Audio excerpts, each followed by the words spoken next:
want the House to stop any kind of business because people have been suspended because they are sloganeering. You're not answering the question. If there is an agreement that we will not disrupt the House and disruptions happen, what would you do? Well, in that case, Padmaja, there are various other means. Previously, when Meera Kumar used to be the speaker, look at her conduct. Every time it was very orderly, very politely she used to, I mean, it is very popular. Aap sab shant ho jaiye, baith jaiye. There was a method, there was a way in which the parliament used to carry out its function. Look at all the statistical record. Since 2014, the number of public account of CAG reports, they have reduced to less than 20.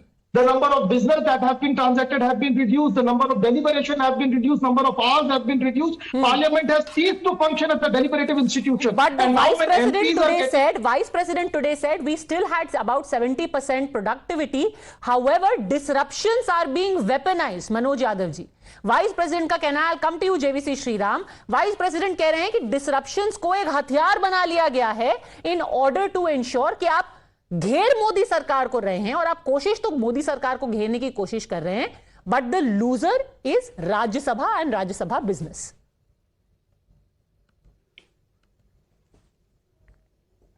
देखिए पद्मजा जी, BJP के साथी हों, cabinet minister हों या संविधान के उच्च पदों पे बैठे हुए लोग हों, ऐसे रिएक्ट कर रहे हैं जैसे विपक्ष इस देश का नहीं है, किसी दूसरे देश से आया हुआ है.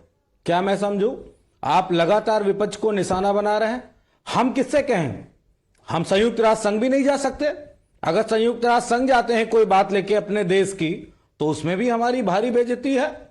ये तो कुछ लोग थे, हमारे उत्तर प्रदेश की एक ऑनर किलिंग का मैटर लेके चले गए थे संयुक्त राष्ट्र संघ में. उत्तर प्रदेश के लॉ एंड ऑर्डर की व्यवस्था, कुछ बेशर्म लोग हैं इस देश में. लेकिन मैं एक बात कहना चाहता हूं, कैबिनेट मिनिस्टर ने कहा, प्रहलाद जोशी कहा है कि अगर बेरोजगारी है भी तो क्या उन लोगों को ऐसा करना चाहिए था? ये बात पे मैं जरूर जवाब देना चाहूंगा. निश्चय ही बिल्कुल ऐसा नहीं करना चाहिए था. लेकिन अगर बेरोजगारी है तो क्या सरकार को ऐसे रिएक्ट करना चाहिए? अगर कोई रोजगार मांगे तो उसको लाठियों से पीटोगे? अगर कोई रोजगार मांगे तो उसको यूएपीए लगा दोगे? अगर कोई रोजगार मांगे तो उसको देशद्रोही कह दोगे? यूएपीए नौकरी मांगने के लिए नहीं लगा है, यूएपीए संसद में कूदने के लिए लगा है. सर, यूएपीए संसद में कूदने के लिए लगा है. आप जंतर मंतर पे बैठिए, नौकरी बेशक मांगिए, नहीं कर रहा हूं, बट आप पार्लियामेंट में कूद के नौकरी नहीं मांग सकते ना. आपको नहीं मालूम है क्या?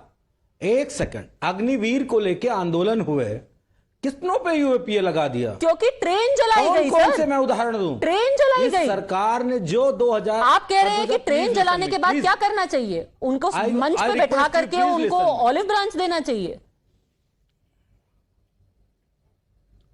अगर कुछ नहीं करना चाहिए तो वो सरकार फेल है. और आपको पता है ना कि जो ट्रेन जलाई गई वो बीजेपी की सरकार ही नहीं, बिहार में ट्रेन जलाई गई और वहां पे भी पुलिस के मुकदमे हुए हैं, क्योंकि बिहार में आगजनी की गई, वहां पर तोड़फोड़ की गई और वहां पर भी उनके ऊपर पुलिस के मुकदमे किए गए. बिल्कुल मुकदमे होंगे. मैं कह रहा हूं पद्मजा जी, बिल्कुल. आई रिक्वेस्ट यू, प्लीज मुझे लाइन कंप्लीट कर लेने दीजिए. मैं आपके सारे सवालों का जवाब देना चाहता हूं.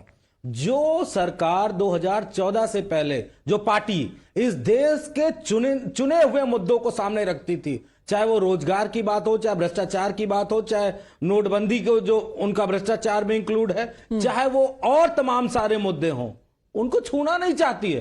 क्यों? क्या दिक्कत हो गई? 2014 से पहले तो ये आपके लिए बहुत महत्वपूर्ण था. और उपराष्ट्रपति जी के लिए एक ही बात कहना है, आपने जो किया इतने घटना के बाद, आपकी मिमिक्री होने के बाद जो आपने किया वो शर्मसार था. आज तक किसी राष्ट्रपति ने, उपराष्ट्रपति ने इस तरह रिएक्ट नहीं किया, चाहे वो मीरा कुमार जी रही हो, चाहे अंसारी साहब रहे हो. नहीं, आप कह रहे हैं कि धनखड़ जी को शर्मसार होना चाहिए. कभी किसी ने इतना मुद्दा नहीं बनाया. उनको शर्म आनी चाहिए. क्यों होना चाहिए? क्योंकि उन्होंने मोदी जी का कहना माना, वो मोदी जी की लाइन पे आ गए. उनको इंडिविजुअल कैपेसिटी में ये बात ध्यान रखना चाहिए था कि मैं अगर उपराष्ट्रपति के पद पे हूं तो मुझे किसी प्रधानमंत्री की बात को नहीं सुनना.